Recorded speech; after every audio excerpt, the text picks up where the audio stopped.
Commissioner Dave Cahill. Here. Commissioner. See, Yeah. Commission Chair Deborah Doyle.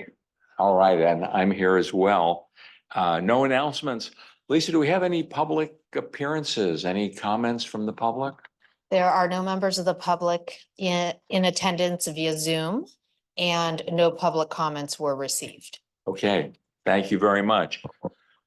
Then we're going to move right into the agenda because we do have a lot to cover. First item, 4.1, budget accounting and finance services workflow. Verna, this is you.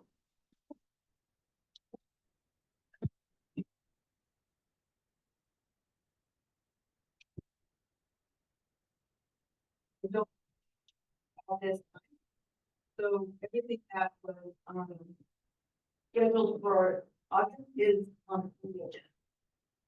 Yes, I saw that. So just quickly looking at the subjects, year-end unaudited financials, OPEB valuation, facilities capital improvement plan, appropriation transfer policy, update on new Roseland library. I don't see anything on the, oh yeah, okay.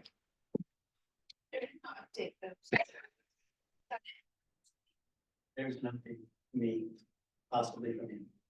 Okay, well, we'll deal with that when we get there.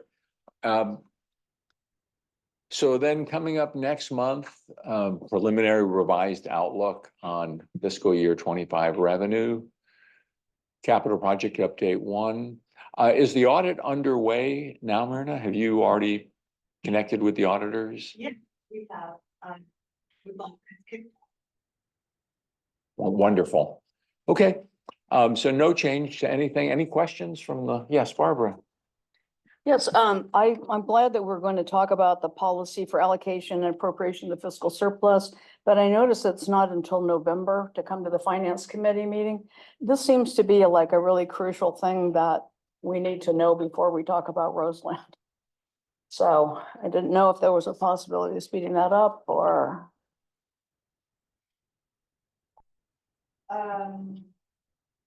If you would like to have it in tandem, I can work on it. Currently, if I may, when we get to the agenda and this year and year-end reports, you will see that the statement of special activities, revenue special activities is not in the packet. No. Because we still haven't finalized the fund balance. And normally that takes a little longer. And this was the case last year. So we need to finalize that. In order to, because I did hear the discussion at the finance committee about information about the fund balance. So the fund balance will be presented to you in September with all the other financials. And if you would like for at least a framework for a policy on how to use reserves, we can do that. My understanding was that the policy was more of direction as to when there is a surplus at the end of the year, how would that be allocated versus what the current fund balance is used for. Currently, the fund balance is being used to pay for your capital projects. So this is more of a future planning document, meaning that it's not for our current, it's for what happens when we, what happens in the future when we have reserves above our projections. Yeah, and that's a good point. It's about future planning, but it seems as though included in that are the other items that we need to worry about and think about. And, I don't know how we can kind of bring those together, but I'm going to feel really uncomfortable about Roseland until I feel like we have these kind of things in place, like a true number of our unassigned fund balance, and we're gonna have that in. Yes, and so the fund balance statement, what I am doing to reconcile and that figure is looking at all of our capital projects. How did they end the year? Ensure what, reviewing the budget for them and ensuring that there's recommendations to commit the funds to complete those projects. So if the funds to complete those projects are set aside, then what is your available fund balance for budgeting outside, above and beyond what's already been committed? Right. That's what we need to see. That- And it just seems to have this conversation about what our policy would be. Seems to connect. I understand the future part of it, but we're talking about a big chunk of money that we haven't done anything with other than, build buildings, so. Well, the policy that we're working on renovation. would not address what we currently have. It's for future revenues. Okay. I was just going to say, I think that one of the reasons why it's in November is because the election results will have an impact on what kind of policy we establish. So I think that may be one of the other reasons why it was in November as opposed to. I do have forward seeing a bit premature. If we don't renew, we're not gonna have any surplus to worry about. Any other questions or comments on the workflow? Appreciate you bringing this to us. Okay, looks like, I thought I saw Doug Pryor join the meeting. Did he? Hey, Doug's with Foster and Foster, and I'm gonna move us on to item 4.2. And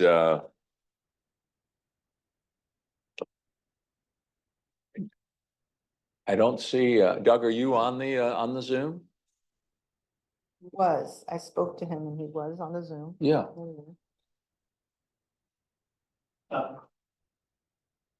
Okay. Doug, I don't know if you can hear me,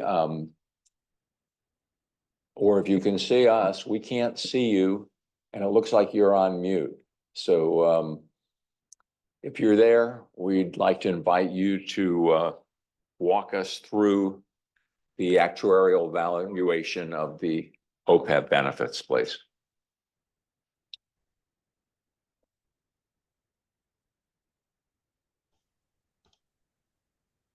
Okay, I think There he is. there we go. Good to see I you. just I just joined. Can't hear you yet. Okay, you can hear me?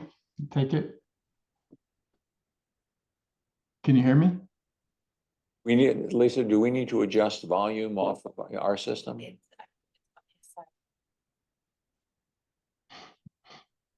Can you hear us, Doug? Yes, I can hear you. Can you Okay, hear so me? we can't hear you.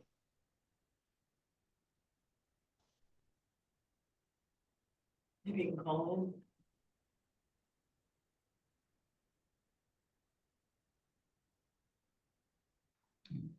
I'm unmuted.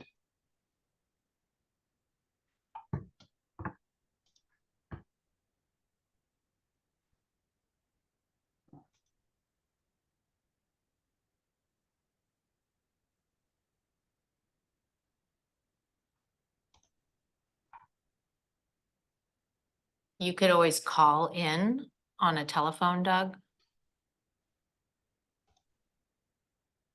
Okay.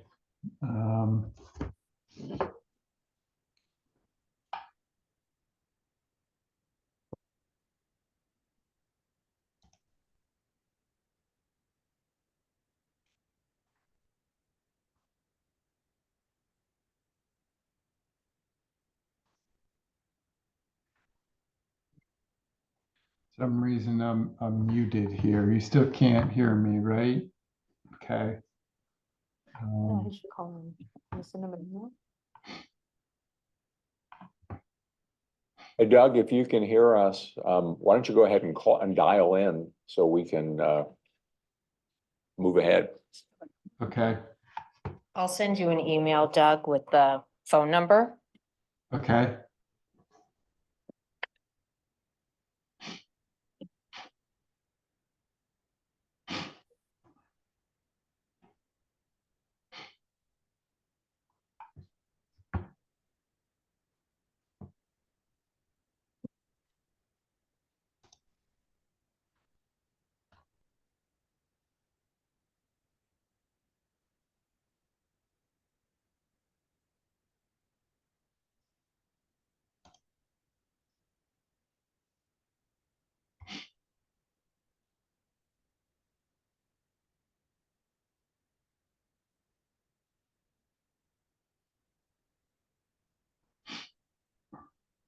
Welcome to Zoom. Enter your meeting ID followed by pound.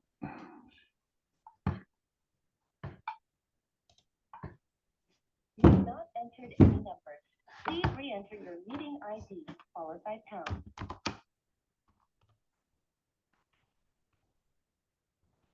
Have not entered any numbers. Please re-enter your meeting ID followed by pound.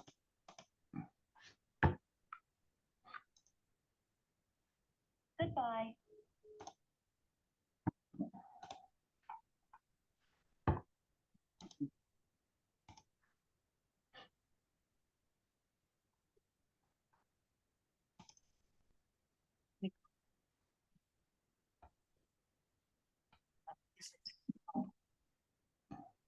What'd you turn calling? Doug, did you get my email with the phone numbers?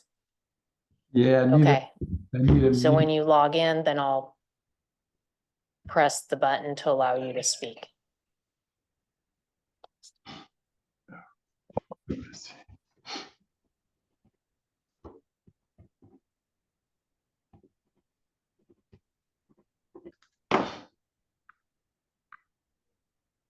Welcome to Zoom.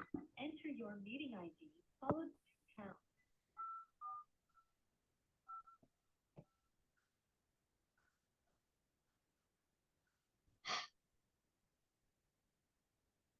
Enter your participant ID followed by pound. Otherwise, just press pound to continue. The meeting has an attendee and will be muted throughout the meeting. The host would like you to unmute your microphone. You can press *6 to unmute. Oh, does that work? Are we connected? You can start, Doug. It looks like you're connected through a 510 number. That's right. Are you talking into that phone?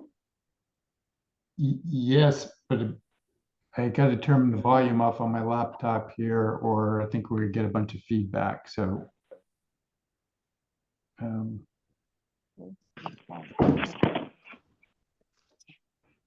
Well, I can't. Is it just the volume? He can hear me. He's Okay, connected I through this think- Can you hear phone. me? I've allowed him to unmute. It looks like he's trying to talk, but it's not coming through. You can't hear me? Can you hear me now? We didn't have this issue when we had the Zoom meeting last week, right? He was able to connect with us. Yeah.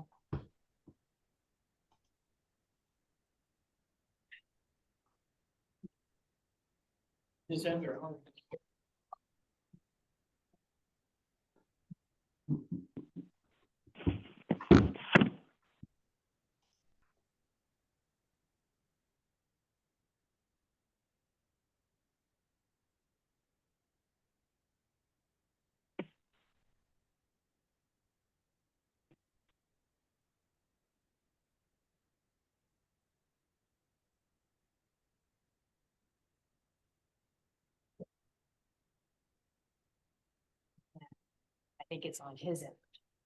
But. So you could see he just.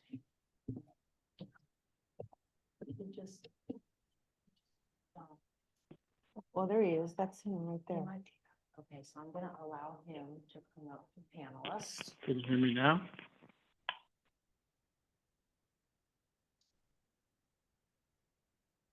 So it's gonna go up there. Okay, can you hear me now? So 510 is Doug Pryor. I had him call in because the video wasn't working. You click on, participants, is in the participants, Can you hear me Can you hear now? me now? Yeah, so here it is, the panelist, he's now panelist. He's talking, but we I can't go. don't think he's back. No, you can't hear me? Can't hear me? No, No? Are you on the trying? phone? On the phone? Either? Can you Nothing. hear me? Can you hear me? So he's, so you see he's the panelist here and he's not muted. That didn't work, so I said, call in. it looks like he's signed on his He's computer. called in, he's on his phone Well, too. can he call, what if he calls my cell number? Can you put a thumbs up, Doug, if you can hear us? Oh, here, you have to talk with us. I can hear I you. can hear you. Doug, can you hear us? Yes. Can you put a Yeah. thumbs up or that works too? Okay. We can. We can. What if he calls my cell number? Weird part is he's on his computer, so you can see us obviously from his computer, but It's the audio on his computer, but then it's the audio on his phone. I don't know. do you, so the 510 is his phone number, right? Mhm. Do you want to make that a panelist? Because I'm wondering if it says Tandy, we can't hear him. Okay, Is there a way we I can will promote do that. Yeah. I don't think I can because it's a telephone. Why doesn't he? Can he call Myrna's phone? Yeah. And we. Then put are on they gonna be able speaker? to hear him? Well, we can might try, not be able to hear him. and that would be our Yeah. last Okay, It's option. his phone, but I think it's something on his end that's come through Oh, because Oh, call, call Myrna. call obviously Myrna. his phone has the ability to talk. Let me and call. We're not able to hear. I'm wondering if the mic settings on his laptop. Hi, Myrna? Hi, Doug, we're gonna try to have you on my cell phone and put you on a microphone and see if that works. Okay, yeah, and I'm sorry, I don't know why it's not working here. Yeah, sorry about that. That's okay. Let's see if Technology. this works. Okay. Can you say something, Doug? Yeah, can you hear me? Yes. Yes. Okay. well, Okay. Okay. So I can't hear real well, so it may look funny, but I'm hold my phone up to my ear here so I can hear hear you out there. Okay. So let me screen share the document. Sorry for the problems here.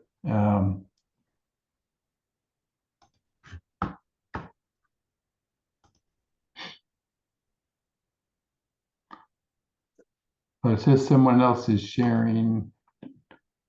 So I can't share right now. Someone else is sharing. You can request the host to allow multiple sharing for this webinar. Okay, we're giving Oh, you there, now I access. have it. Yeah, now I have it. Okay.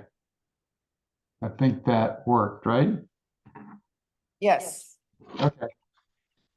So should is my voice fairly clear or should I try to talk even louder than this? You're fine. It's clear. Okay, great. Again, sorry for the technical difficulties there. Not sure what happened. But yeah, this is the June 30, 2023 valuation on the library's retiree healthcare plan.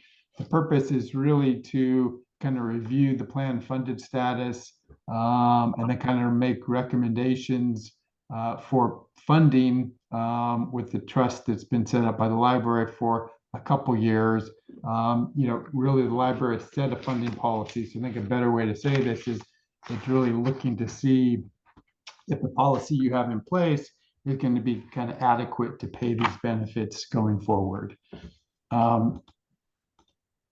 So let me go to the first page. So real briefly, what we're talking about here is the library pays a portion of the medical benefit for employees who retire directly from the library. And depending on what tier they're in, meaning when they were hired by the library, the benefit's going to vary a bit. But they're basically, the library pays medical premiums up to certain caps. As I said, the policy has been set by the library to pay $750,000 per year. Sorry about that. To a trust annually. The trust is the CRBT, which is the CalPERS OPEB trust. We'll get into that a little bit later. But this basically has key results from the two valuations that have been prepared. So GASB 75 requires a valuation be prepared every 2 years. So what we're looking at here is the current study here, June 30, 23, as compared to the June 30, 21 evaluation. Kind of key changes are actives jumped up significantly from 193 in the previous study to 243 in the current. Other than that, nothing really happened demographically that wasn't pretty close to expectations. And what you see below are the results. Actuarial accrued liability increased from about 17.1 million June 30, 21 to 18.1 million. We'll kind of circle back to that later on in the report.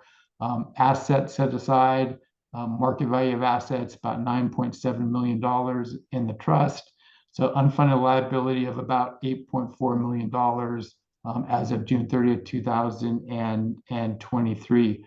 There is this actuarial value of assets, and it's also something we're getting a little later. So we have the market value of assets. What we're doing is to develop sort of contribution recommendations. We're using a kind of smooth market value of assets so that the year-to-year evaluation to valuation recommendations of contributions don't jump around too much. The actual value of assets is trying to kind of stabilize that. If you look at the overall funded ratio, about 54 to 58% funded, depending on how you look at whether you want to use a market value or actual value basis. Okay. Historically, this kind of shows the progress the library has made over the years, over the last 10 years. The height of each bar is the actuarial accrued liability. And the blue, whether it's light or dark blue, is the liability for retirees. The green is the liability for active employees.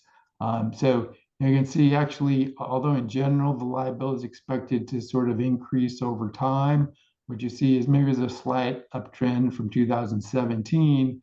But overall, actually been very fortunate. The plan liability has not increased much, almost looks pretty stable compared to what it was in 2013. The other graphic here are the assets, and then the bold numbers are showing that funded ratio. So you can see here, 2013, there are no assets. Funded ratio was 3% by 2015. You can see the ton of progress you've made over the years to get to the 58% funded in the current study.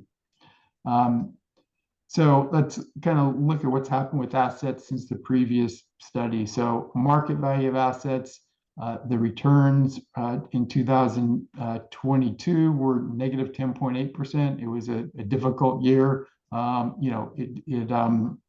It's across almost every trust we work with, negative returns in the 10 to 14% range.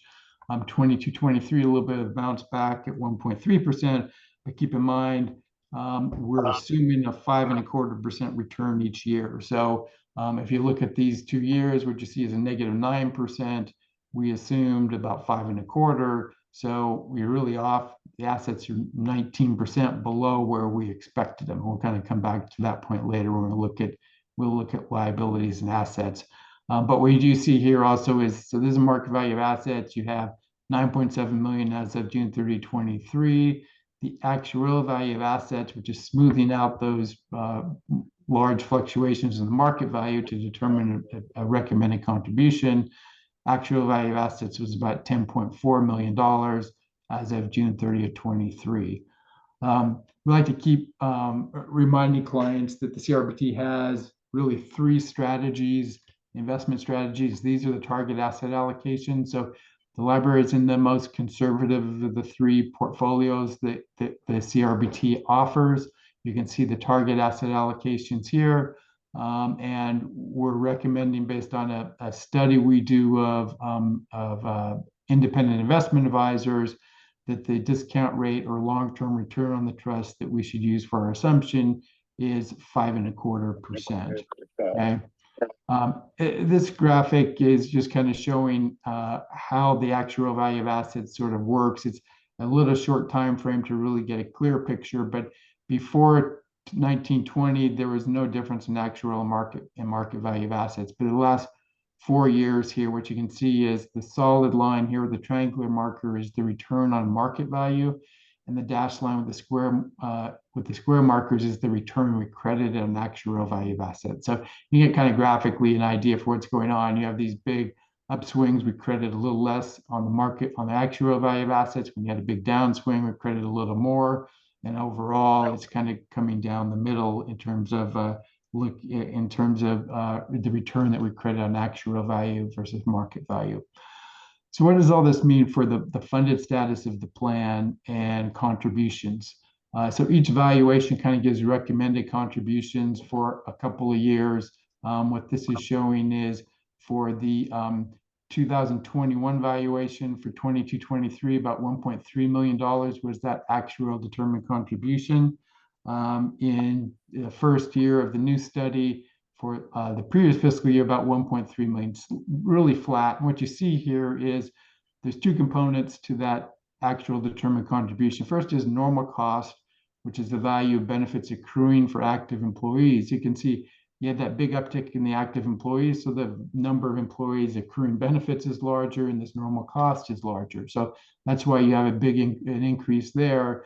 At the same time, as you saw earlier, the unfunded liabilities improved somewhat, so that the $573,000 payment on that unfunded liability dropped down to $516,000. So you kind of have offsetting things going on here. Your actives jumped up, favorable news on the unfunded liability. Overall, kind of a flat $1.3 million. Now, as I mentioned, the library is not looking to this report to determine contributions. The contribution right now to the trust is budgeted to be $750,000 through, I think it's fiscal year 2028. So this bottom section is showing for the current study, there's that $1.3 million actual determined contribution. You're paying benefits outside of the trust. There's what we call explicit benefit payments, which are really the portion of the premium directly paid by the library for the retirees. And then there's an implicit subsidy, which is kind of a theoretical payment that's made through the active premium that's subsidizing the retiree. So when you take that overall actual determined contribution, 1.3 million, and offset for what you're paying, including some expenses, what you come up with is a net trust contribution of $483,000. So, again, as I was saying, you have a policy. What I think you should look to this report to do is say, well, is that policy going to get you to fund these benefits appropriately? And the answer to that is yes, because you're paying $750,000 to the trust, and this is saying $483,000 would pay off your unfunded liability. So you're on target to pay down the unfunded liability. The unfunded liability built into these numbers here is an 18-year payment on that amount. So pay off that unfunded liability over an 18-year period. We have a little later some projections on this too to see a little better how it looks longer term. This table in the report shows reconciliation of the liability assets, and then the difference, of course, the unfunded liability. So basically that unfunded liability was 9.2 million, the first row in the previous study. If everything was expected, would have been about $8.4 million. What you see below are changes that came in. You can see actually the unfunded liability, rather than being 8.5 million, is 7.6. So you're $800,000 to the good. So you go back to the left, what you see is about $500,000 of that good news was due to the reduction in the liability. And then about $300,000 was due to a asset performance being better than anticipated. So that's kind of what happened with the liability between the two valuation dates. I'll hold this back on the terms of the implied subsidy to unless we want to come back to that later. What I want to get to then is kind of the projection, which is really kind of the final slide or page that I wanted to discuss. So this is, we kind of touched on earlier this first year in terms of the actual term contribution being $1.3 million. And then you're paying the benefit payments outside of the trust. So we have the explicit and the implicit subsidy payments, and then those admin fees. So all these numbers here we saw earlier, you're now making also a payment to the trust of $750,000. So you get the total contribution of about 1.6 million. So you're actually paying the unfunded liability off over a shorter period than 18 years, because built into this ADC here is at an 18-year payment on that unfunded liability. You're paying in excess of that by, about almost $300,000, probably closer to 250 on your total contribution. You can kind of see how this projects going forward each year through 2028. You're going to be paying more than that actual determined contribution.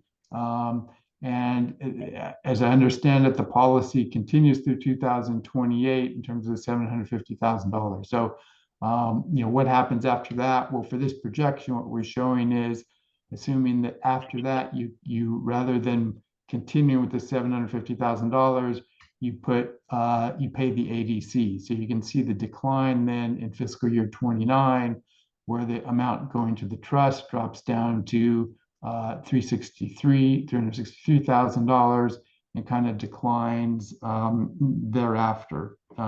So that's the projection. Now it is, of course, a projection. Not only will there be a ton of things that change over the next 10 years, but there will be a new actuarial evaluation prepared every 2 years to kind of re-benchmark this and re-look at what these numbers will be in the future, of course. But based on the information we have today and the June 30, 22 evaluation that we're looking at, this is how the projections look in the future. So that's the basic results I wanted to cover from the report. Again, plan funded status has improved since the previous study.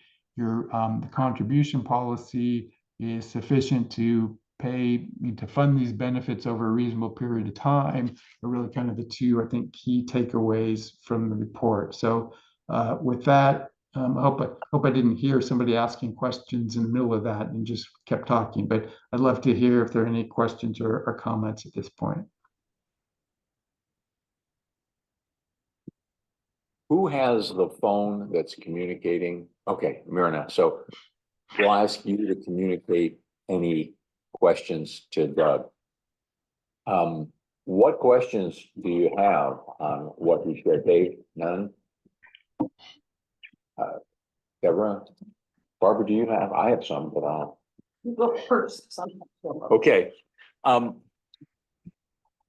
My first question is on page 8 of the report. Page 8 of the report, Doug. Right here.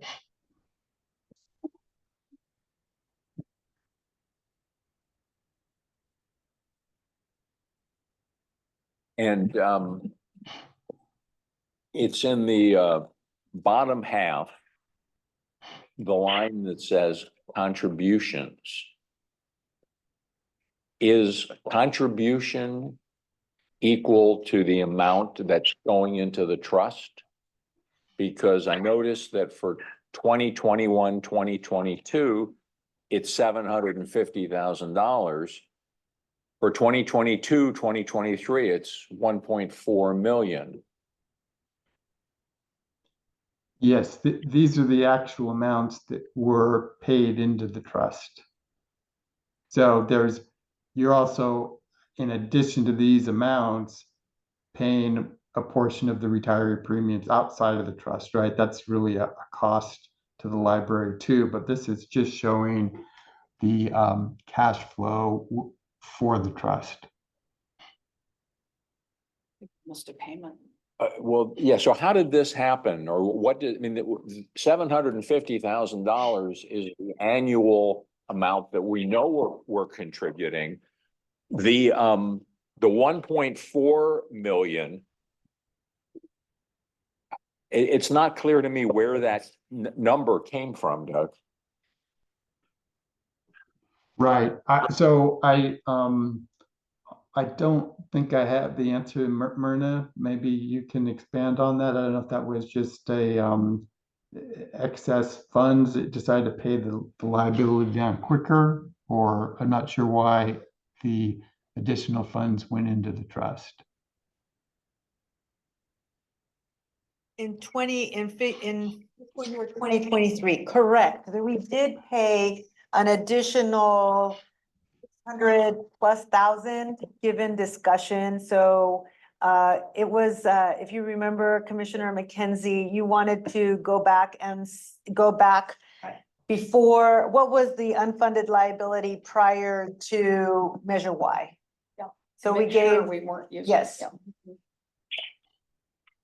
So that was a one-time payment that we made to ensure that we were not using Measure Y funds to Old liability before. pay benefits for a previous liability. Okay. All right. That's great. That's page 8. The next question that I have is on page 11.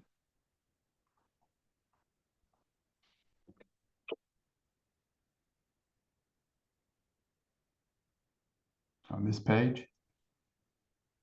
Yeah, that's the one. And let me see what my note is here.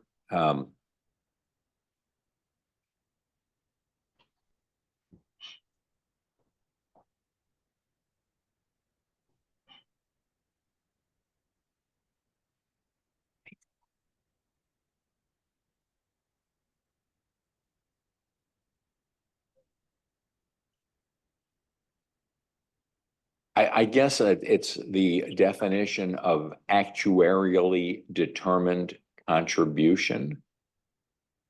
It looks like you've taken the normal cost, which is the benefit. Is that the benefits paid out in the given year, Doug? No, so that's the normal cost. You have a normal cost for each active employee. For each retiree, there's no normal cost. For each active employee, it's the value of the benefit that's accruing during that year. So it's kind of like an ongoing cost for as somebody's actively employed. Okay. Is this just a draft document that we're looking at? Yes, it's a draft. Okay. And if what I'm about to ask is in here and I didn't see it, I apologize, but a glossary of terms with an explanation of what they are would be really helpful. Doesn't have all. Okay. Yeah, I think there were some. Yeah, I'm sorry. We have a new report format, so I have to go to the back here. I think there is, and it may not, probably could be more detailed, but we do, for example, define normal cost as the portion of the present value of benefits that's well, here we use slightly different language, but for the current year's cost for benefits to be funded. Maybe this should be up front rather than at the back, because I did see it and I highlighted it, but okay. And then just a clarification, Doug, on page 15. I'm sorry, page 8? 15 of the report. The 10-year full 15. Okay, 15. got it. 5? Here? Yes. Okay.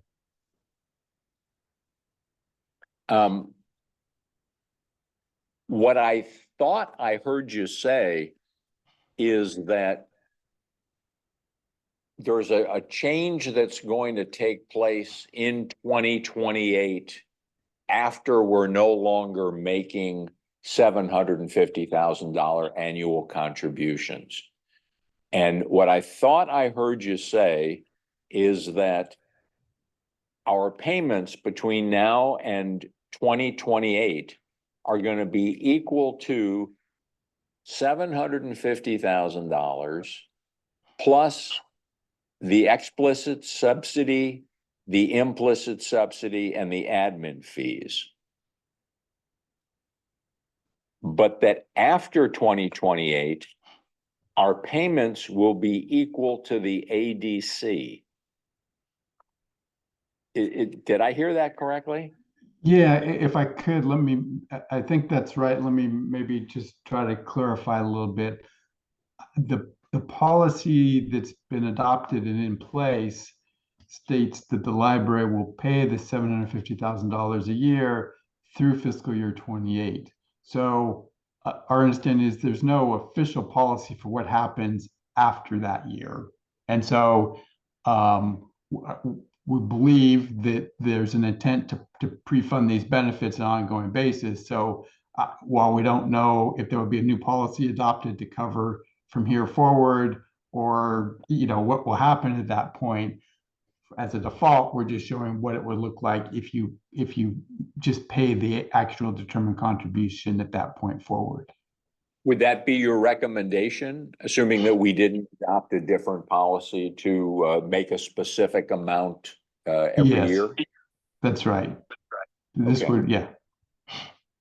And that would keep us within reasonable compliance in terms of our ability to pay these benefits? Right.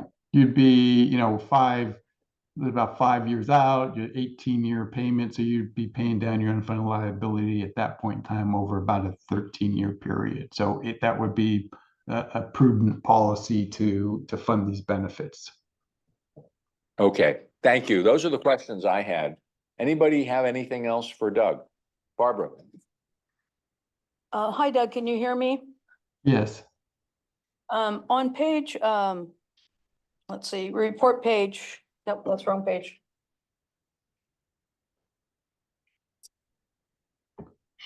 Back to page 5. Can you tell us what a benefiting inactive and a waive inactive is?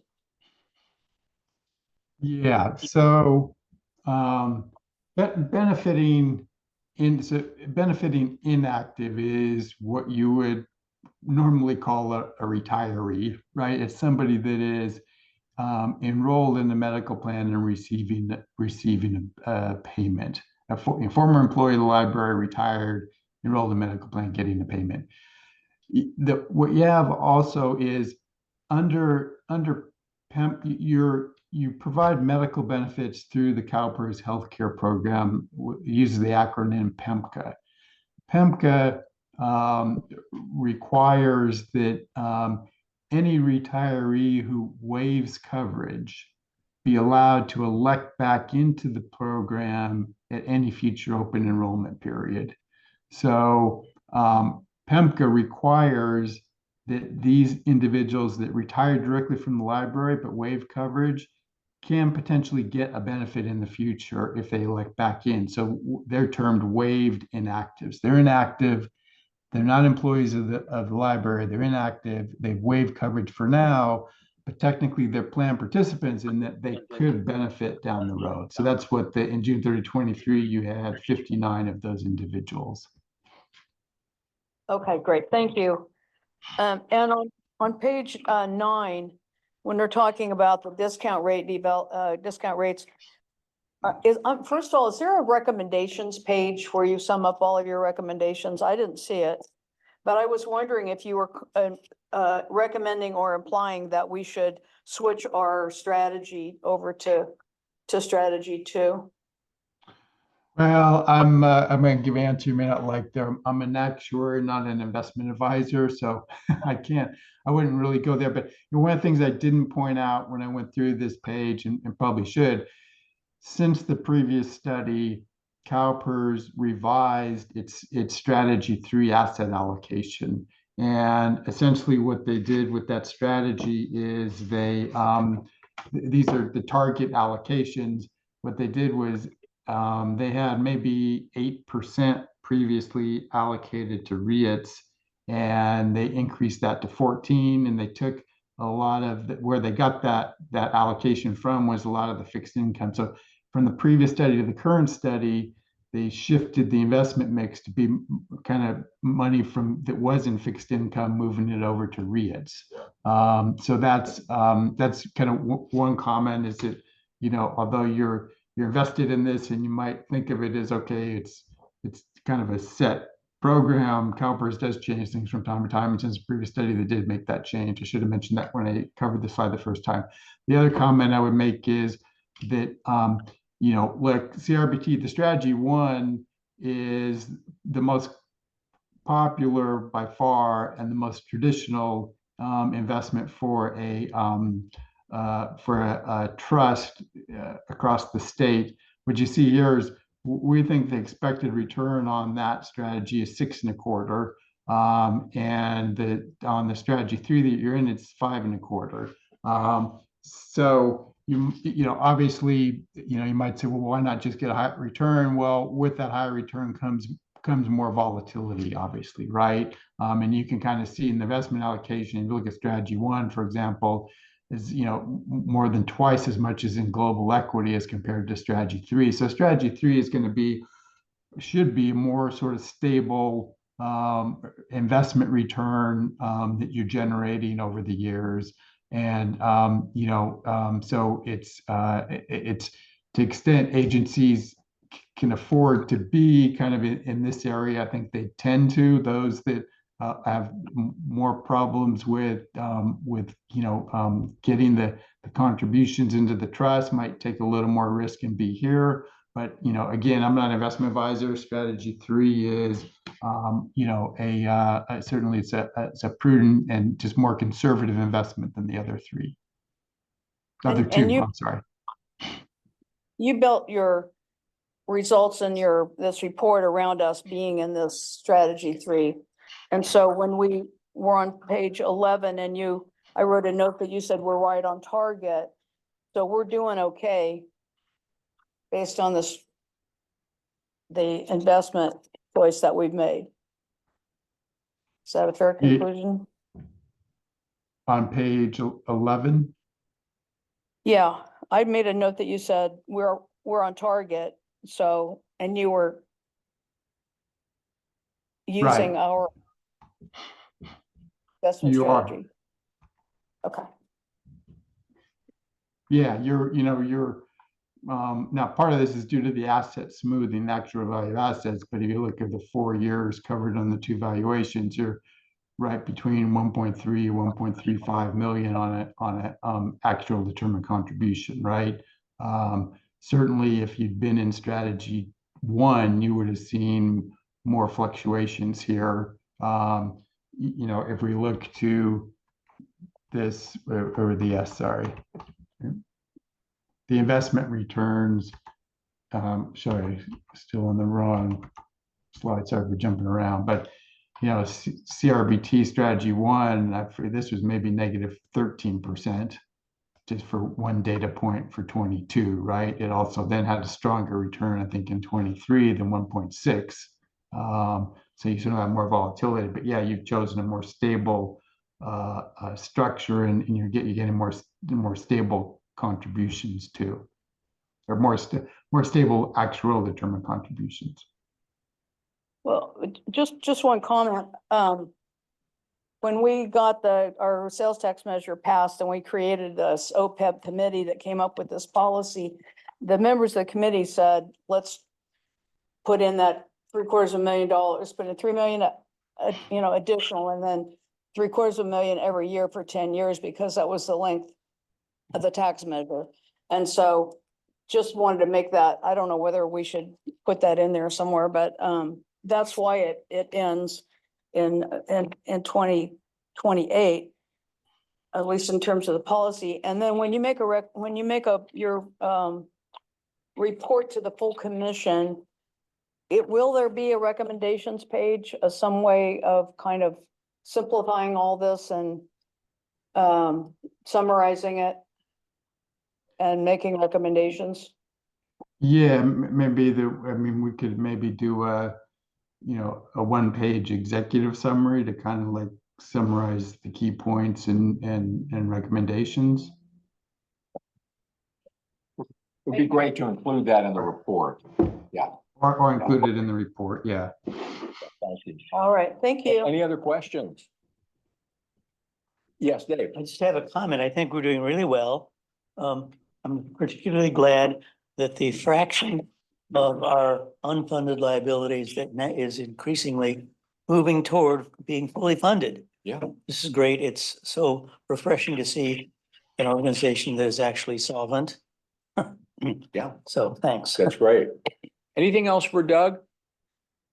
All right, we appreciate you working through the technical issues to be with us today, Doug. Thank you. And it would be helpful to have a summary page included in the final, and we'll talk with Myrna more about any additional requests for additions to the final report. Okay.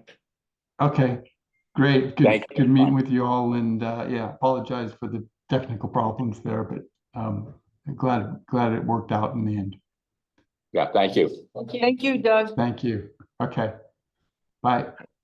Bye-bye. Thanks to the OPEB committee for Yeah. setting it up in the So, first place.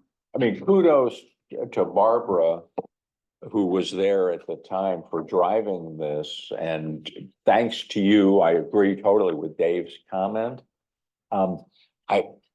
We can discuss this. I do not think it would be a benefit to have Doug present to the full committee. I would much rather work with Myrna to come up with a short summary that includes some background like what you've said, and that basically says, thanks to this policy, we continue to make progress, even in down years. We've narrowed that gap.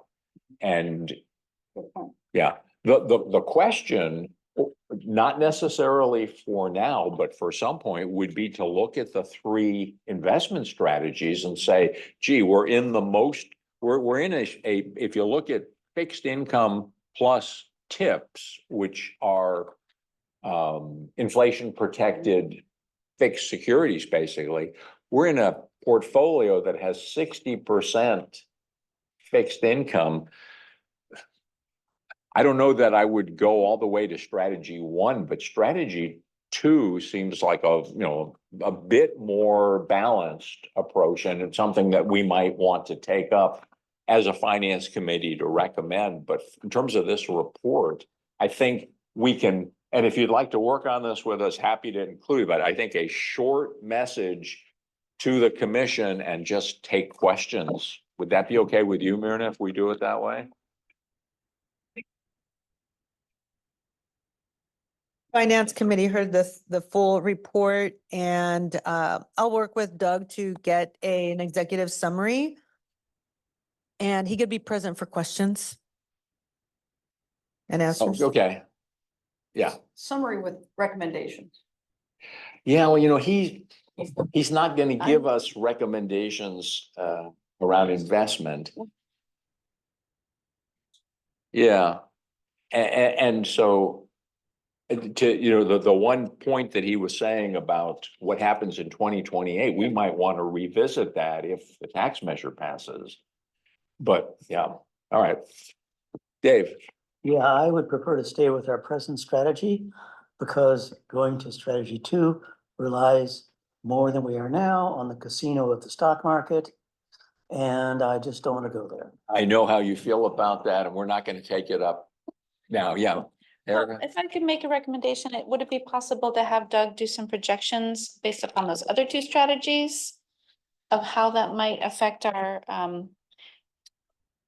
liability, because that would be, so you'd be able to compare, like if we did strategy 2, what is the projected amount that we would be paying? I hesitate to do that, and I'll tell you why. Because the net, from an actuarial perspective, the net effect of going to one of the other strategies is to raise the discount rate, to raise the projected rate of return. What they can't project is the volatility. And so, yeah, so on a straight line basis, this would mean that we would be even further narrowing that gap. But if we have a year like the one we did in 2022, where the market is way down, we will all be gulping hard. So I don't know that I would, I think I'm going to suggest that we not deal with that issue to muddy these waters. We have a good news message to communicate to the commission and I think to the public that we are, yeah, Lisa? I wanted to let you know, Chair Elkin, that a member of the public has joined in the back of the room. Welcome. And so if you can ask for public comment for under each item that we Okay. go through, that would be great. Would this be an appropriate time to ask for This public would be comment on this appropriate. item before we close it up? Yes, this would be Okay. appropriate for item 4.1. Yeah, okay. Did you have a public comment you wanted to make about something that's not on the commission agenda? We were just reviewing the actuarial report we got on, it's not the pension, it's what's called OPEB, other post-employment benefits, which has to do with our ability to pay for the healthcare benefit for retired employees. The pension is a separate fund. And we are required by law to do an actuarial analysis of that as well, but we do that at a different time. Okay? So you have nothing to comment on this item. Okay. Chair Elkin, in the past, we have invited experts from the SERPT program to present, and sometime in the future, we could do that in this fiscal year to revisit any of those questions in particular, about each strategy. Okay, that's great. Thank you. Barbara. Yeah, just before we move on, I'm happy to be involved in being noted for, being on that committee, but I want full credit to also be mentioned, at least in the minutes for our recording of Helena Whistler, who was the chair of the Library Commission at that time and was, obviously very involved in when we created this committee. And the committee was made up of some actuaries and at least one city manager, our city manager. So it would be good to get the documentation about who was in there. But anyway, I just didn't want it to go forward like, I had been solely responsible. So anyway, credit to Helena. Duly noted. Thank you. Okay. Well, let's move on then, because we do have more to cover. So our next item is the fiscal year 23-24 year-end financial reports as of June 30. These are the unaudited reports. So we're on page 41 in the packet, and of course, printouts. Myrna, I'm going to turn this to you.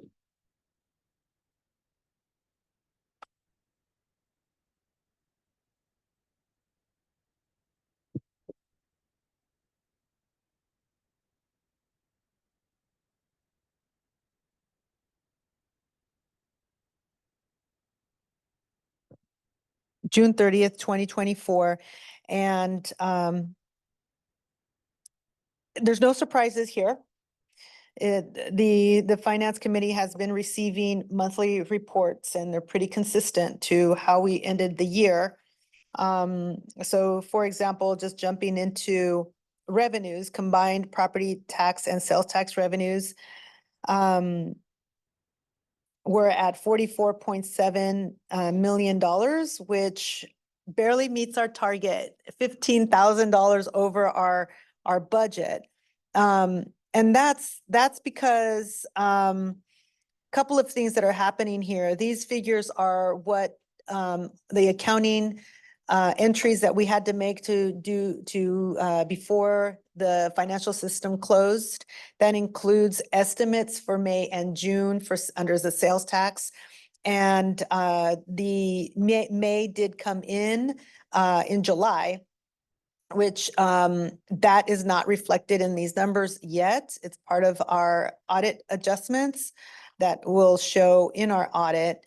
But it did come in higher than the estimate that we booked for May. That was reported in the July report that I sent out last month. And we're waiting for the June receipt that comes in next week for sales tax. So given that we do project a shortfall under sales tax, like I've been reporting consistently, is that other revenue has come in very strong above budget and has made up for that gap. Under sales tax, property tax receipts, we received about $27 million, which is $389,000 greater than budget. Although we did come over our estimated target, and the estimated target was revised given reports from our tax collector and assessor's reports. What I would like to note is that this number was much higher in earlier years. What this means is that we're getting better at projecting our revenues. So this 389 goes back into our fund balance to replenish to use for those capital projects that we have online. But this number is dwindling. That's part of one of the points. Under sales tax, we've projecting 15.4 million. Again, that's with the estimates for May and June. And we are estimating approximately $1 million shortfall. This will be final and in September. So I'll share a report in September with what the sales tax actuals are and what that actual shortfall will be. Again, under the other revenue receipts. Question? Yes. Just want to clarify, make sure I heard or I understood what you said. On the sales tax line, the number in the May column is the actual amount that we received for the month of March. Correct. Correct? Mhm. The number in the June column is it the actual amount we received for the month of April plus the estimates for May and June? Correct. Okay. Okay, thank you. Sorry. That's okay. So, and again, under other revenue receipts, we've received $2.3 million, which exceeded budget by $646,000. Really, this is driven by our interest income. And if you looked at the detailed sheets, we received $947,000 in combined interest income. So that's really good. It just gives a sense of the market. And we were able to close the gap under sales tax. I'd like to note that the reason for this sales tax is the most volatile and sensitive source of revenue that we have. It's sensitive to economic conditions, inflation, and interest rates. So when inflation was high, we were benefiting from that, and our revenues were higher. But now that inflation has dropped to half and slowed down the economy a little bit, or purchasing habits of folks, our revenue has slowed down significantly. So I just wanted to reiterate that. And we don't know exactly what will be happening, but at the federal level, policymakers are hoping to see inflation drop even more. The library will present in September the revenue actuals and what the fiscal impact will be to fiscal year 25. Under expenditures, total expenditures were $42.2 million or $4.5 million under budget. Attachment A is, represents the allocation policy that is in place. And it shows that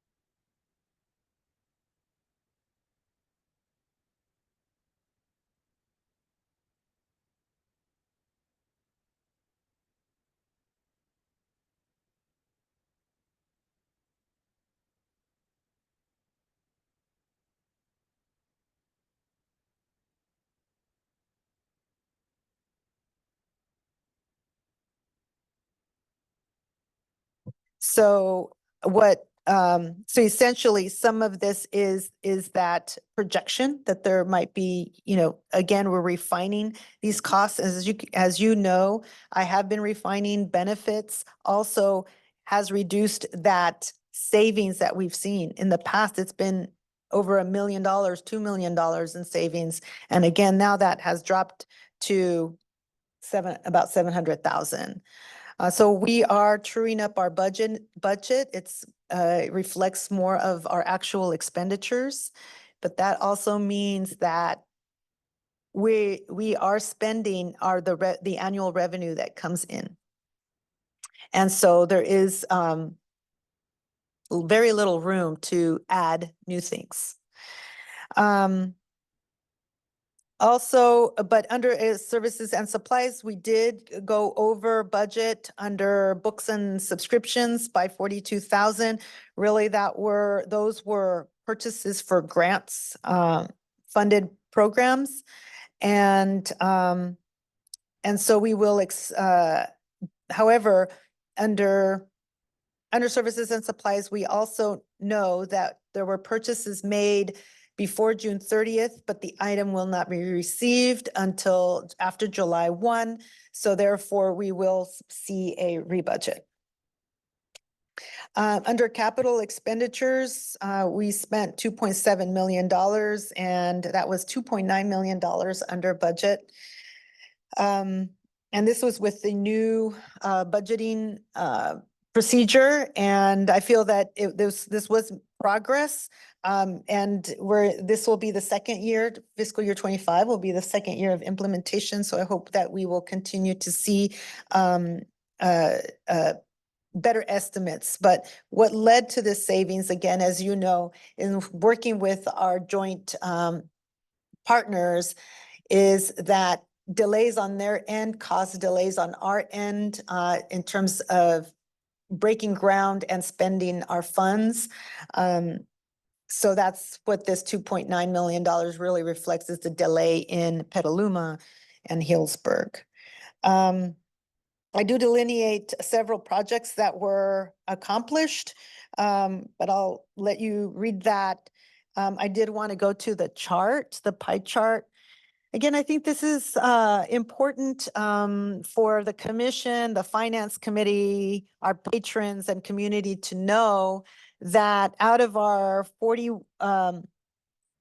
operating expenditures, operating does not include capital. Operating includes salaries and benefits and services and supplies. That total was $41.3 million that we spent last fiscal year, and 87% of that goes directly to branches and the divisions that support that, like the collections division or IT and facilities. They go and work on a toilet that's been backed up, for example. The under administration division is 13% of the 41 million, and that includes the leases of a couple of branches that we have, and including our administrative services building where we're in now. So I think that we could be, proud that the majority, overwhelmingly, of our funds go for operations. To our cash balances, they remain steady, of course, and they reflect the normal cash flows. Property tax cash balance was $21.4 million and sales tax was $19.7 million. If you look at the trajectory over the year, you do see that sales tax is dropping a little bit over historically. And that's again because of this, of the shortfall in sales tax projections. The statement of a special fund activity, this shows the fund balance. And again, I stated earlier is that it's under revision to properly and accurately reflect year-end reconciliations that are reflected in that statement that are capital expenditures. I do expect to have that statement ready in September. So the overall, the fiscal impact here is that in terms of the audit, it is expected to be completed for the committee to see in November and for the commission to review and accept it in December. And with that, I'll take any questions. Thank you very much. All right, questions, comments? Barbara? Thank you. Very comprehensive as always. On page 41, just correct me if I'm wrong, but I think we had a discussion last time. Andy brought up the rate of return on our cash balance and whether that really seemed to match the market. And I wondered if you had any update on that. I'm working on it. We talked about perhaps having a guest speaker here from the county the investor. I haven't been able to solidify that, but that's something that I'm continue to work on. Not resolved on that. Okay, thanks. And I did want to comment that at the Friends meeting this morning, they had your reconciliation report. And it was great to see that the Friends funds are getting interest. You're sharing the interest on there. So it's like $800 a month back to there. So anyway, that was neat. I don't think that we've ever done that before. So anyway, good. Glad to see that. And then are we on any of the attachments yet or not? Why don't we just Wait. Yeah, let's, any questions about the comments so far? Okay. Just one thing under fund balance on page 43, we're talking about, the line items on that great report that you've created for us. And it talks about committed funds for IT, facilities, capital, vehicle, sales tax and allocations. That doesn't include though the projects, right, that we might have started, but it isn't going to show the commitment for the whole big capital project, is it? Because it's not in those lines. Yeah, anywhere. we do have, each project is not delineated in that statement. What it is it's the combination of all the projects. We do have in this agenda the facilities capital improvement program, and those projects, I would like to have the full budget that's there committed, and it should be because if you look at our budget for fiscal year 24, fiscal year 25, the commission did commit up to those funds that are listed. Yes. So whatever those funds that are listed and approved by the commission, that is what's going to be committed. Make sure that that full, either it's spent already or what it is and whatever is remaining is in the committed fund. Does that make sense? Yeah, I'm still not sure it's going to have the full cost of the project in there of our share of the project. Oh, that's the intent. Okay. Not whatever has been approved. Well, see, that's different. I mean, if we've Yes. approved planning, expenses for planning, I can see that. But in terms of the whole cost of the whole project, that's what I'm worried That's about. what, yes, and if it hasn't been approved, that's where Okay. I would like to bring to you then so for example, Central, Yeah. in this fiscal year, planning, design work was approved, not the entire cost. Well, first we need to know what the result of the design before we look at the full cost. So right now, it's only the design that's been committed. Okay. So there's still going to be some major commitments in some sort of way that we don't have enough information, or for whatever reason, we're not booking that, and showing that as part of our unassigned fund balance, even with the revised way that you're looking at this. Is that correct? Well, I wouldn't say that. I mean, if I'm getting feedback from this committee, I Okay. could make recommendations and we could say, well, the central, we will need more. This is what Right.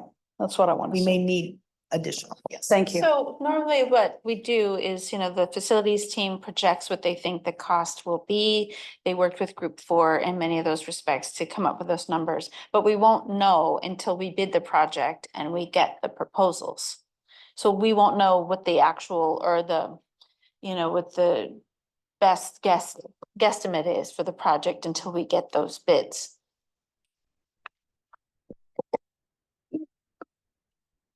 Deborah? Just a small question.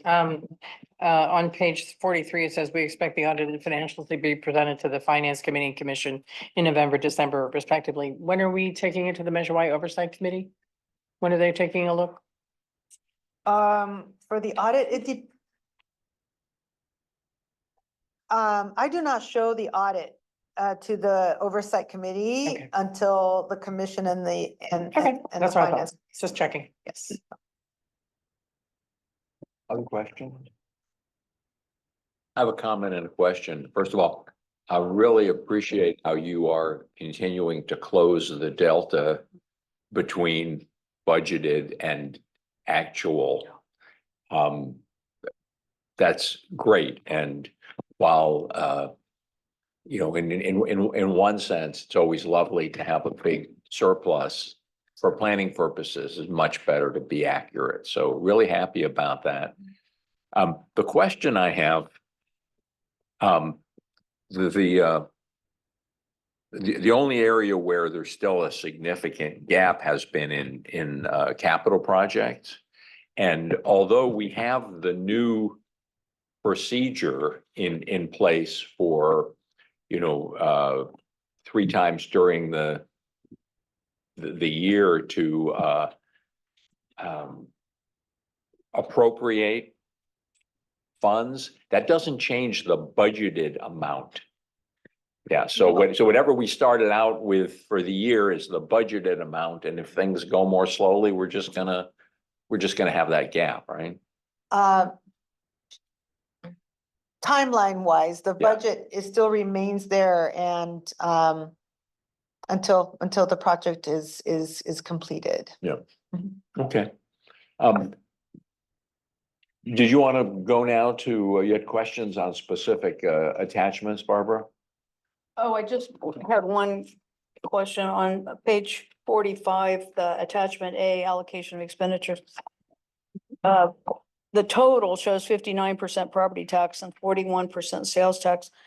Is that a number now that we should say the sales tax exceeds 40%? I mean, or am I just kind of looking at this report in a These are jaundiced expenditures. ways? Okay, These are expenditures, not the revenue.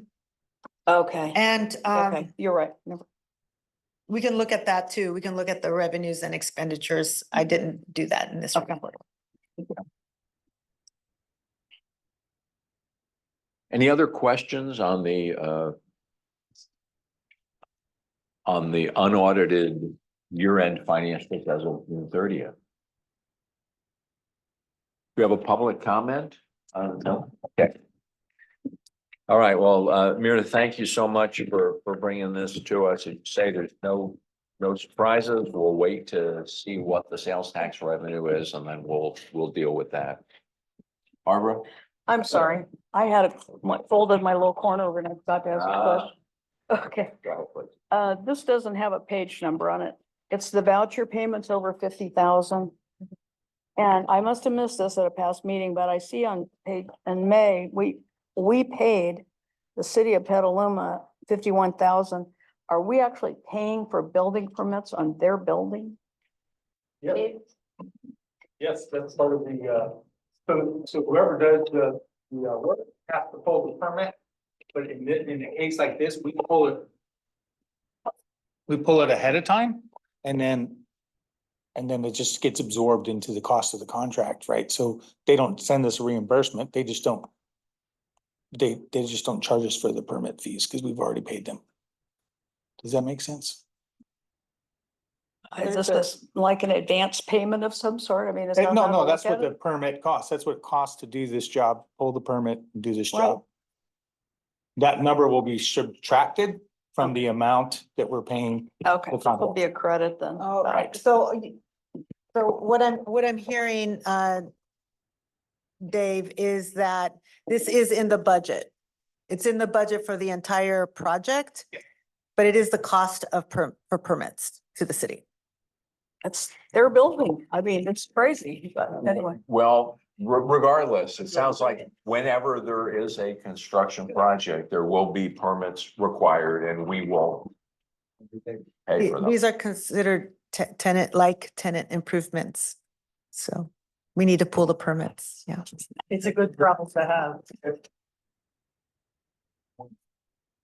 Okay. Okay. Any other questions or comments before we move on? All right. Thank you. So our next item, really briefly, is the July monthly report. Obviously not a lot to report in the first month, but Myrna, this is you again, please. Okay. So revenues are really low. We don't normally receive revenues in the month of July, and specifically under property tax, our billing cycle, not our billing cycle, but our cash flow cycle peaks in December and April. And the July sales tax receipts are received in September. Under expenditures, we've spent our bulk of our spending is on salary and benefits. That the majority of that, or at least 1/3 of it, is the lump sum paid for unfunded accrued liability upfront. And under services and supplies, we've spent $1.3 million. And I believe that this part of does reflect expenditures from prior year under collections. And that's where I've said that purchases are made before June 30th and received after July 1. Capital expenditures are $172,000. The commission has approved the Petaluma contract, so you will start seeing larger expenditures under capital. And under fund balance, as I explained, the statement of special fund activity will be presented in September.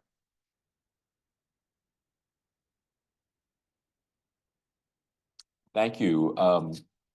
Any questions for Myrna on the July report? I have a question. You referred to the lump sum payment for the unfunded accrued liability. I think I'm remembering that there's a benefit to us to making a lump sum payment rather than, would you remind me what that is? Yes, we save between $50,000 to $60,000 a year by paying upfront. Can we put that into the report Sure. when we bring it to the commission? Yeah, because so it's hard to, I mean, it's, yeah, it's easy to forget, and kudos to you, and let's take advantage of it, and yeah. Okay. Do we have any public comment on the, no? Okay, all right. Thank you. Okay, the next item is the proposed appropriation transfer authority, and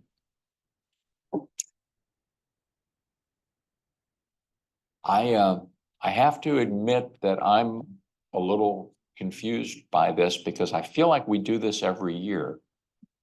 Is that in fact the case, or is this the So what has become clear to me is that I'll be here 3 years in November. And when I and when I first started, there's been changes of how the county manages appropriations transfers. Appropriations transfer is, so let's say under services and supplies, the commission approved $13 million or $14 million this year in budget authority with several different lines, janitorial services, office supplies, training, all under that umbrella. In the past, when I first got here, if we needed to increase training and reduce office supplies, we would submit a form to the county auditor, controller, tax treasurer, tax collector, and they would make that change for us.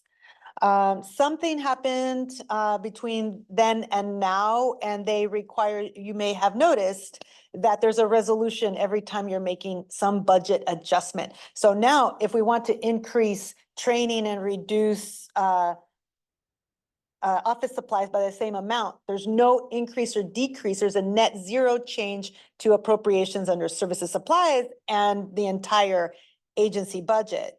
They still want to see that approval by the commission because the library does not have a policy to delegate that authority to an administrator. So there are times that we need to make those changes for various reasons. Maybe there's something that's unanticipated, some training that's unanticipated that came up during the year. We want to increase even just by a couple of people to add to, the ALA annual conference. And we would like to be able to shift funds to reflect where we're spending our money. And so the county does have such a policy for the Board of Supervisors. They delegate that authority to their department heads. And so in a similar fashion, this policy does that as well. The commission delegates the authority up to certain thresholds primarily to the library director, and in another case to the chief financial officer.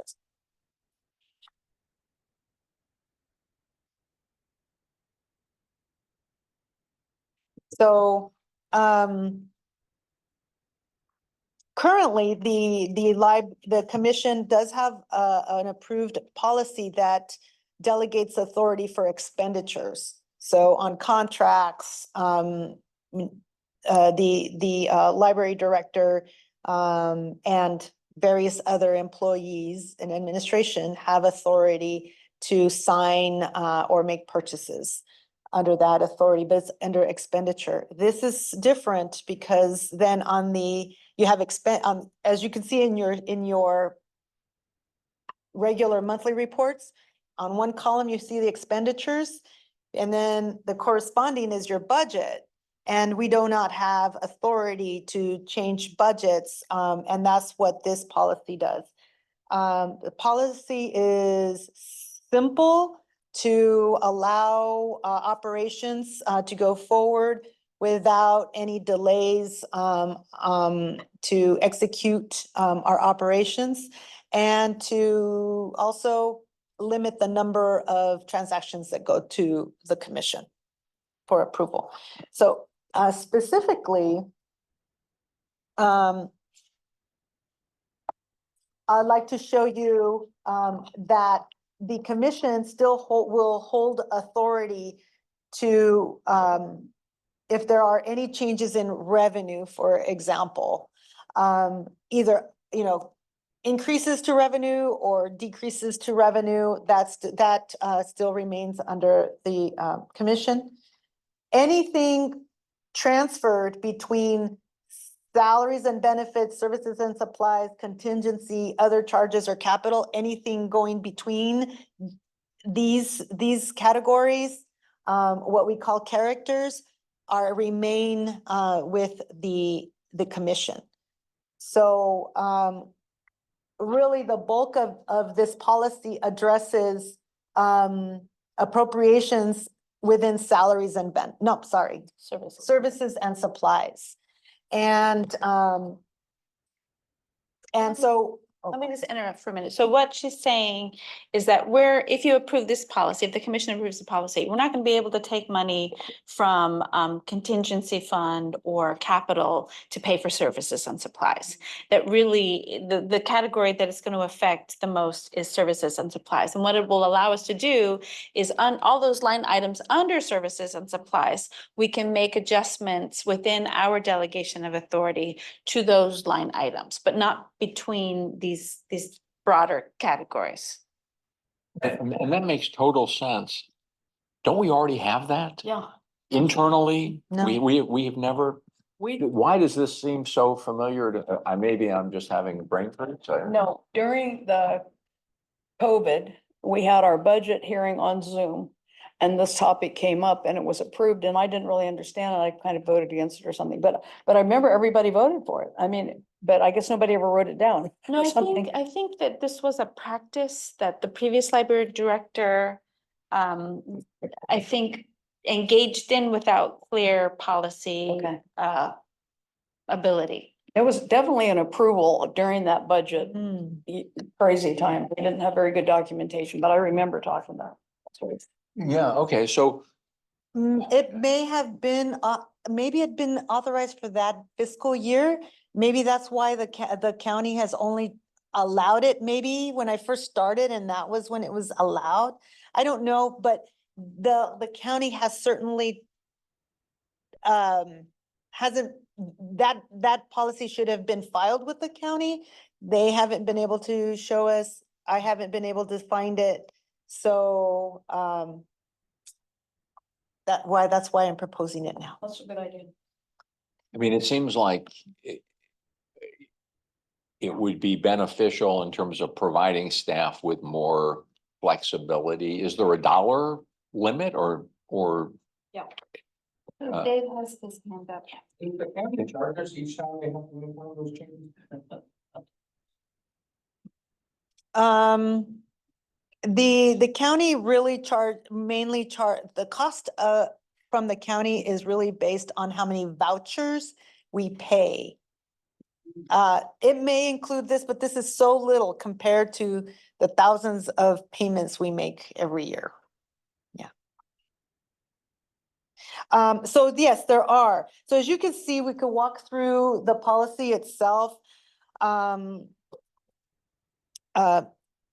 The first one is approval requirements based on the fund. Fund is generally what you have seen is our property tax / general fund 74805, sales tax 74807, and gifts and donations 74810. These are examples. We do have other funds, but these are the most active that you've seen. So any of these types of transfers would require the commission's approval.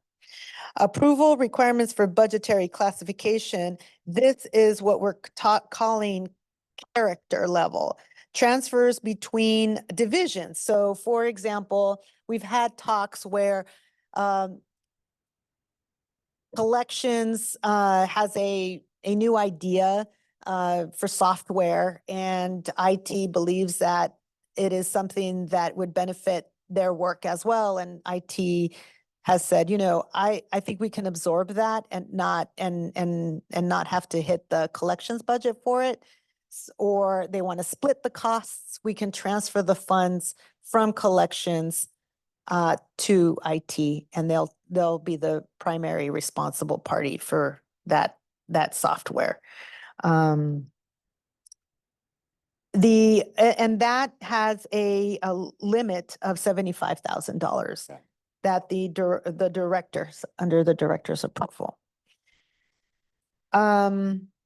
Then there's transfers within a division. So within IT, for example, if they decided to add one more person to training and they don't have the budget authority there, they can transfer, funds from, office supplies is what I keep saying, or memberships or something. They could transfer, put more money or appropriations authority into the training. And this is would allow the chief financial officer to approve up to 25,000. And the library director, if it's over 25,000, the library director can approve up to 75,000. Except for the following accounts. So we will not be able to transfer in or transfer out any authority for the liability insurance or capital. 54405. And therefore, if we needed to transfer funds in or out of these accounts, they would have to be approved by the commission. And then under the section C, general approval requirements, again, this speaks to revenues, any unanticipated revenue. Balances would require commission approval. Any rebudgets, which you are fully accustomed to, those are also will be approved by the commission. And any cancellations or reductions of revenue, again, requires a commission approval. During our last committee meeting, the concept of this policy was discussed, and there was a recommendation to include some type of reporting back to the finance committee on what transfers were approved either by the CFO or the library director. And that concludes the policy. Dave? Yeah, I think it's a great policy. I wondered about the extraordinary majority of 4/5 to make certain kinds of transfers. What's the deal with the 4/5? Those I took from exactly what the county policy is. Okay. Fine. Yeah, if you would like to change that, we could. That would, if we have a full commission, it would require 9 yes votes. Two-thirds. We don't have to do it the way that they do we? Yeah, 2/3, I would support that. I mean, at this Yeah, I point, think we're 2/3 is more just having a reasonable. discussion here, but you plan to bring this to the full commission for a vote, is that right? Are we going to recommend it? Sorry, are we going to recommend it to the commission? Is that? Well, Yeah. I think, I'm in favor of that. I don't know that we can take an action because it's just a Because it's not discussion only item, just a but we discussion. can, Okay. we Right. can say that we discussed it and there was strong support for it. I guess, I have a request. I tend to get lost in terms like character, division, fund, and it would really, for the policy, I'm okay, but in the kind of the introductory language here, it would be really helpful for me if we could just include a few examples, like the ones that you just kind of rattled off, to say, here are some examples of things that would be covered, and here's something that would not be. That would, I think, make it a lot clearer, because otherwise I'm going to get lost in fund and character and division. And also, if you present something like this to the commission, they will have read it. And so you can refer to, you could give them the overview, but then give them examples, and then that would move the process along, I think. That's what I would think, yeah. We have any other discussion on this? I think my sense is we all feel it's reasonable, and the dollar limits seem reasonable. 2/3 seems reasonable. Yeah. Public comments? No? Okay. I just say the accounts exempted, I understand capital CIP would be, but liability insurance seems like kind of a relatively small amount. why that would be exempted. I Well, don't know. your liability insurance, the reason why I have it there is that it's been a subject of discussion at the commission. And it's your liability insurance. It's the Chubbs, it's all the general liability and those items. If there were any changes to those, I made a determination that the commission would probably want to know. Anything else on this item? Okay. The next item on the agenda says update on the new Roseland Library project, but Erica, you're saying there is no update on the new Roseland. Yeah, Library I project, have but an Dave, update. Yeah. Partly Please, Dave. based on a memo you had read out at the commission level when you were absent about the Roseland Library and the $4 to $6 million allocation. And you say, I'm encouraged that, and then quoting from your memo, the allocation would be only the first step in a transparent process that clearly defines costs and obligations, unquote. And I look forward to closely monitoring that process to ensure that the library's partner, that is the city, in this venture is held fully accountable for their obligations. Okay, so I agree. And I was sitting around the house on Saturday night and I had an epiphany. I realized that we already are substantially have a control process in place. The Measure-wide Oversight Committee. The $6 million is capital expenditure from Measure-wide funds to a city that's supposed to build us a building that we would then occupy. So under the ordinance, which I happen to have here, section 16 of the ordinance, the Oversight Committee must review this. I think it's a fine idea.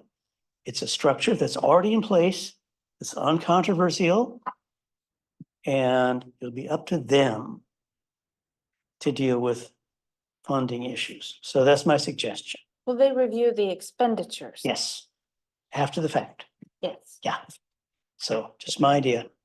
More to come, I'm That's sure. correct. It still has to be approved by the library commission. Also, when are you planning on us having the special commission meeting on the Roseland project that we voted for?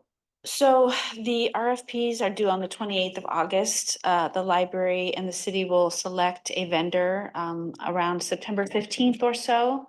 The MOU will probably be ready, I'm hopeful, cautiously optimistic, that it will be in the September commission packet. It will not be in the packet for a vote. It will just be in the packet for review and discussion. The idea is that if we need a special meeting after the design builder is selected and we know what the projected budget, the actual projected budget is, we can do that. But it would have to be between September 15th and the October commission meeting. I would expect that the commission would have to vote on the MOU. Yes, that's correct. Okay. Sounds good. Barbara? So deadlines. I've read different things about, I don't know, they keep changing, but so an MOU discussion only is in September.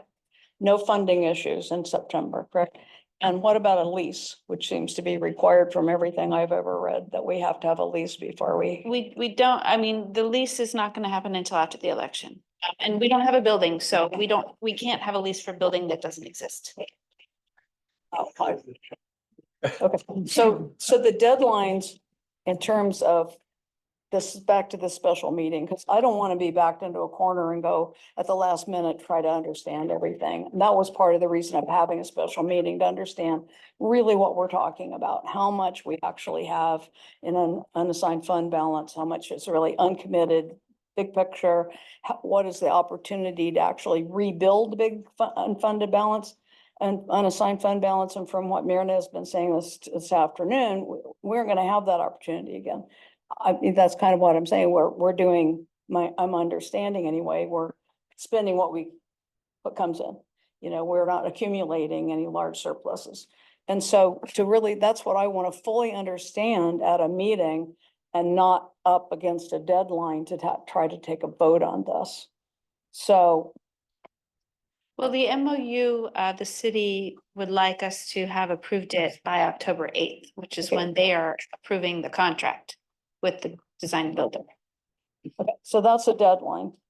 And so early September, we have a discussion of the MOU at our meeting. And so you're saying in between there, shortly thereafter, then we could have a meeting but will we have the financial information by then that we need? For the finance committee, the finance committee on the 13th? It's on. The finance committee, Yes, it's September 13th at 1 o'clock. I Right, we changed believe. it to that Friday. But that's just us. Where's the full commission gonna be able to have a full look at all the financials? As I said, that would need to be between September 16th and the October 2nd commission meeting. Because we won't have the design build, we won't know who has won the contract until that selection is made. So maybe we could send out a doodle poll for that period of time in there then, because now we have some dates. September the whatever, up until like with the week after September the 13th, is that what it is? 16th. 16th. Because we've got to get it on people's calendars. Everybody really has to understand what we're doing. Thank you. Okay. The next item on the agenda is the facilities capital improvement plan update. It's almost 5 o'clock. And Dave, and I appreciate that you've been hanging out here. I noticed in the kind of in the overview statement, and I appreciate the background. Library staff are asking the finance committee for feedback on the current information and the vision for a robust planning and communications tool. What level of feedback are you looking for, considering that we just got this? And I'm wondering if we can really have a productive discussion about this, or if we should defer this for a month.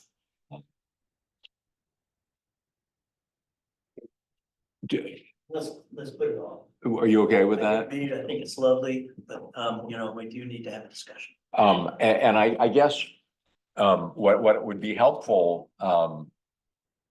would be if you could just talk to us for a minute about what you would particularly like from us as we review this. Because there's format, there's content, there's, perspective, historical perspective. Tell us how we can be most helpful so that we can put this on the agenda for next month. Well, the intent of this whole report is to be transparent with our capital improvement projects and kind of give a timeline to when they would be started and completed and how much it would cost. So, all the overview and the purpose kind of go into detail of what I just said about how this plan will help us, implement our facilities master plan. It goes through, how we, the different areas of the building that we upgrade, like the ADA, critical infrastructure, and modernizing, our systems, like the badging system and that kind of stuff. And then it also talks about our different delivery methods. And then it goes into our prioritization for the projects, right? So we have safety, compliance, asset prevention, operational impact, alignment with our strategic goals. And then additional considerations, the financial benefits or cost savings to a project. Urgency, like if there's hazardous material in a place, we got to expedite that project. Available funding, so when we get a big bequest or something like that, that's another thing that will elevate a project in its, and also, JPA partner contribution is another factor. And Then our FCIP team, which is Myrna, Dara, and myself, we would take a look at something, say we got a big bequest from Sebastopol. Then we would get together, okay, we have all this money, this is what they kind of want to see happen there. What else can we do? Can we contribute? Where does this fall in with our priority for ADA? Our priority for the capital improvement plan, the facilities master plan, and then, okay, what can we do there? And so then we just have initial discussions there, and then that's how we prioritize stuff. And then there's a little chart on prioritizing, which is very helpful. Makes the last, page a little more easy to understand. So it's basically 5 different components that go into prioritizing the job. And then we have the last sheet in the narrative is going to describe how we actually use the project sheets or the budget sheets that we call them. So if you want to go to the annex project, I can kind of go down and explain how that is, we arrive at all that. So there's a brief, there's a, the address, just all the basic information on the building, a little picture that helps you remember if you don't know addresses. And then our proposed scope. And in this is the library grant funded project with the state that just got fully funded from the state. So we put in a project timeline. We had the TBD at the time. We're still in TBD because we don't know when the state's going to give us the money actually. But then we do have a plan, targeted plan completion of this fiscal. And then if you go down lower into the funding sources, it says, here's what we're getting from the state. Here's what we're matching from in-house. Here's what we are providing from our capital fund. And then there's gifts or other donations, and in other sheets, there'll be like the friends groups there or bequests there or other things like that. And then we put in the notes, we put in, why basically you're gonna learn why it's started is to be determined. It's because we are waiting for state funds. And so if we go to another project that's that's already been kind of, and let's go to Petaluma because it's started, and that's the question Barbara had at the last. Yeah. Oh, okay. I think All right. that's really helpful. I guess the question I have, Dave, Yeah. the only thing I'm not seeing is I thought the financial stuff seems clear. We can review that. Mhm. I don't see anything about the prioritization, the Yes. actual numbers that were used in prioritizing these projects. Right. Is that available somewhere? So we never, we never like had a scoring system. Oh, did we? Oh. Well. It was in one of the iterations of this, and that Jill actually has that, so Okay. Jill from group 4. Right. Because I'm thinking even if we were not asking for that, I'm sure some member of the commission would want to see that. Well, we did have a ranking, and we pulled off the ranking from the ADA and from the facilities master plan. And then these other factors that we put in there, like if there was a bequest, that's definitely moves it up to the top. Or towards the top, like Cloverdale, for example. Okay. So I think this is certainly something we can take back and review before the next meeting. I think it would be helpful if we could also get some information more specific about how the prioritization occurred. If the goal is to be fully transparent. Right. So we should do that. Yeah. Barbara? Yeah, one thing I would like for sure is what it says in here, this is for the next 3 to 5 years, Right. right? I think we need to have a priority list that has every facility on it. So we made the case, in the last agenda about how sized the Sebastopol library is. And if this goes 5 years out and Sebastopol, for example, isn't even on a list.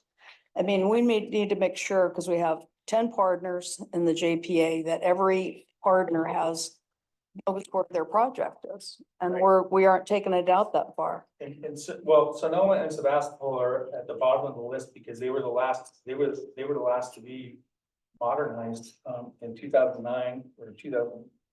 Yeah, what was it, 2000? Yeah, but that's, I don't know what we're talking about, little tiny projects. I mean, okay, but, okay, here's Roanoke Park on here, for example, which is not a full refresh, it's just an infrastructure grant. That doesn't really prioritize. It is not a similar kind of, you know, renovation as we're talking about the multi-million-dollar ones. So it's not equivalent. But anyway, I just like to see every jurisdiction, you know, a listing by priority of every jurisdiction. And, That list is in the facility. okay, but anyway, needs to go part of this thing to me. That's what I think anyway. And I'd also like to see more information on who's paying for what. And so we can make sure there's an equivalency between the different JPA members and what they're paying for their building. It's never going to be exact. I'm not making that argument, but just so when you have a major reno, if you're getting all of this done, and instead you have a smaller grant thing and the city is responsible for a part of that. I just want to see it. I'm sure it's all fair and everything, but I want to see it. Well, Shared their budget of their Why project. don't we talk about it? yeah, but Yeah. anyway, that's just details that I would like to see when you're bringing it back. I just want to remind you all, this is an iterative process. All and right. that This is a living document, so it will be changing. One of the things that you'll notice on here is the Friends of the Library funding for Petaluma has $60,000 listed. That's because we have a letter. But we know that there's additional monies. We're just trying to get the backup documentation. And we didn't want to put anything in here that we didn't have documentation for. So, you know, Yeah. all of these are going to be changing with new information and so it's not gonna be set in stone. It's not like because it's in here that that's gonna be. This is gonna Subject to be- Yeah. And just my very last question is what happened to Central? I don't see them on the proposed capital projects list. Well, Central was left off because we don't even have a contract for design yet. So there's we just have the funding to sign a contract for design. So But we have a project sheet for it. We don't have anything solidified with it, so we didn't want to put it in there, just like Erica was saying. We don't want to put anything in there that isn't. it depends on how we're looking at this list. Well, I think you're looking at it as like, this is gonna be what we're gonna do for 10 years, and we're looking at it as this is what we have ready to do now. Right, so I think we're getting into weeds. Let's review this and bring it back for discussion next month, understanding that this is gonna be an iterative document. And we can add wish list items or clarify what's included in the document versus what is not. Okay? Public comment on this? No. All right, we're gonna move on to our two action item by motion. And the first of these is the election of the chair. And I'd just like to before we get into this, I would like to acknowledge and thank the members of this committee who have been phenomenal to work with, and it's been a real honor. And I've told Deborah that I would like to step down as, not continue as chair of the committee. I've done it for 4 years. I feel like we've accomplished a lot of great work. Myrna's been on board almost 3 years now and has clearly brought our finances under a much higher degree of control. So I'm grateful for the staff work and the committee work. And I think it's time to give someone else a chance to lead. Dave? Be staying on the committee. That's Yes. up to I guess the chair, the new chair. And No, actually, I think you're permitted to volunteer to be on the committee, so, okay. but you. Okay. You don't go. Okay. I nominate Barbara as chair. I'll second.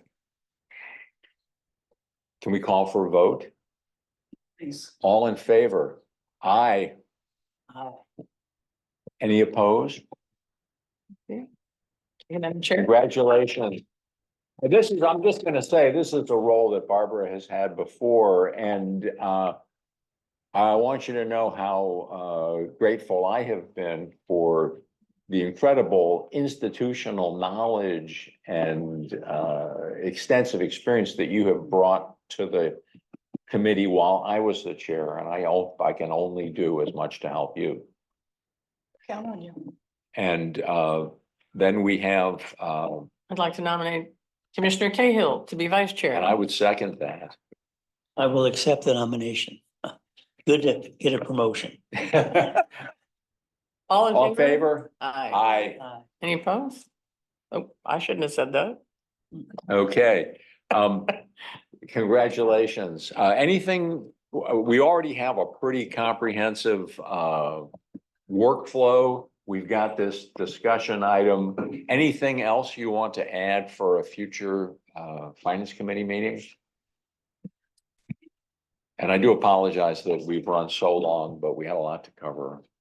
It's just that we've got a 5 o'clock. Yes, okay, well, then in that case, it's 5:07. I'm going to adjourn.